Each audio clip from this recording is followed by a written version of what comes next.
নমস্কার বন্ধুরা, সুরুচি বাংলা রান্নাঘরে আজ যে রেসিপি আমি আপনাদের সঙ্গে শেয়ার করব সেটি একেবারেই একটি ইউনিক রেসিপি। আসুন আর দেরি না করে আমি রান্নার দিকে চলে যাচ্ছি। পুরো ভিডিওটি দেখতে মিস করবেন না। এই সবজিটি পাহাড়ি অঞ্চলের সবজি। এই সবজি আপনারা কোনোদিন খেয়েছেন কিনা জানি না।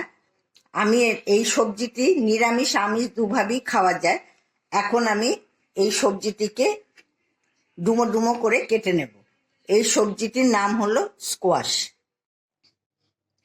স্কোয়াশটি আমি ডুমো করে কেটে নিয়েছি, সঙ্গে আলুও ডুমো করে কেটে নিয়েছি। এবার আমি কিভাবে রান্না করছি এটা আপনারা দেখতে থাকুন।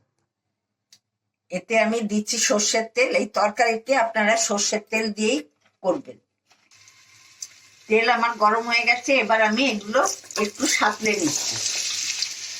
এর সঙ্গে আমি আলুটাও দিয়ে দিচ্ছি।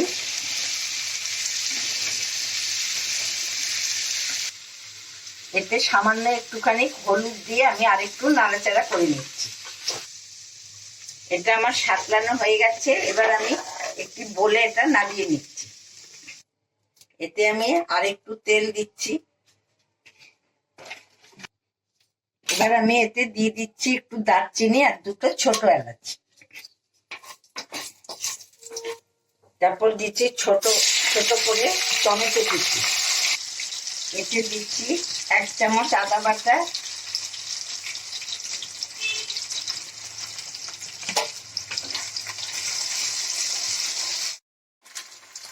টমেটো আর আদা বাটা আমার কষানো হয়ে গেছে। এবার আমি যেগুলো ভাপিয়ে নিয়েছিলাম সেটা দিয়ে দিচ্ছি।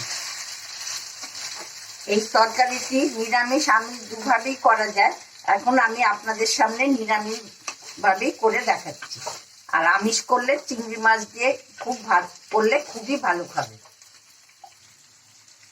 এটা কষাতে কষাতে আমি এই ফাঁকে একটু মশলাটা জলে গুলে নিচ্ছি।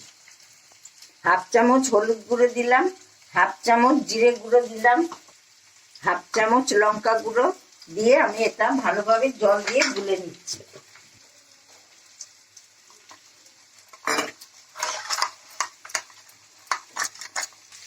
এবার আমি মশলাগুলোর জলটা দিয়ে দিলাম। এর মধ্যে আর বেশি জল দেবেন না, কেননা স্কোয়াশ থেকে অনেক জল ওঠে। আমি শুধু মশলাটা গুলে সামান্য একটু জল দিলাম। এবার দিচ্ছি 1/2 চামচ লবণ। দেখুন এটা কষাতে কষাতে এর থেকে কত জল বেরিয়ে গেছে। এবার আমি একটু ঢাকা দিয়ে দিচ্ছি।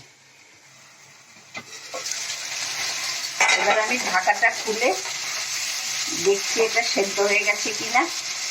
দেখুন কত সুন্দর এটা সেদ্ধ হয়ে গেছে, জল ছাড়াই একদম ভালোভাবে সেদ্ধ হয়ে গেছে।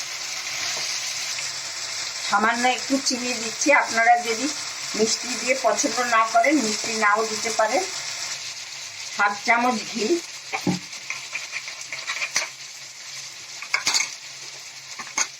1/2 চামচ গরম মশলার গুঁড়ো। স্কোয়াশের তরকারি আমার রেডি হয়ে গেছে। আমি যেভাবে রান্না করলাম আপনারা একবার হলো এটা করে খেয়ে দেখবেন। এটি লুচি, পরোটা, গরম ভাত দিয়ে একদম জমিয়ে খাবেন। আর যদি চিংড়ি মাছ দিয়ে করেন তাহলে তো কোনো কথাই নেই। স্কোয়াশের তরকারি আমার রেডি হয়ে গেছে। এবার আমি এটা বলে ঢেলে নিচ্ছি। একটু ডেকোরেশনের জন্য আমি একটু সামান্য ধনেপাতা ওপরে দিয়ে দিচ্ছি আর দুটো কাঁচা লঙ্কা।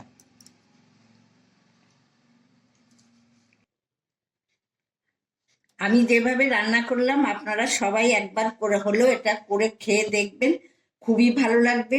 আর কোনোদিন মনে হবে যেন আবার কবে করে খাবো। প্লিজ আমার রান্নাটি যদি আপনাদের ভালো লেগে থাকে সাবস্ক্রাইব, লাইক, শেয়ার, কমেন্ট করতে ভুলবেন না। আবার আমি আপনাদের সামনে আরেকটি নতুন রেসিপি নিয়ে হাজির হয়ে যাব। আজ এখানেই শেষ করছি।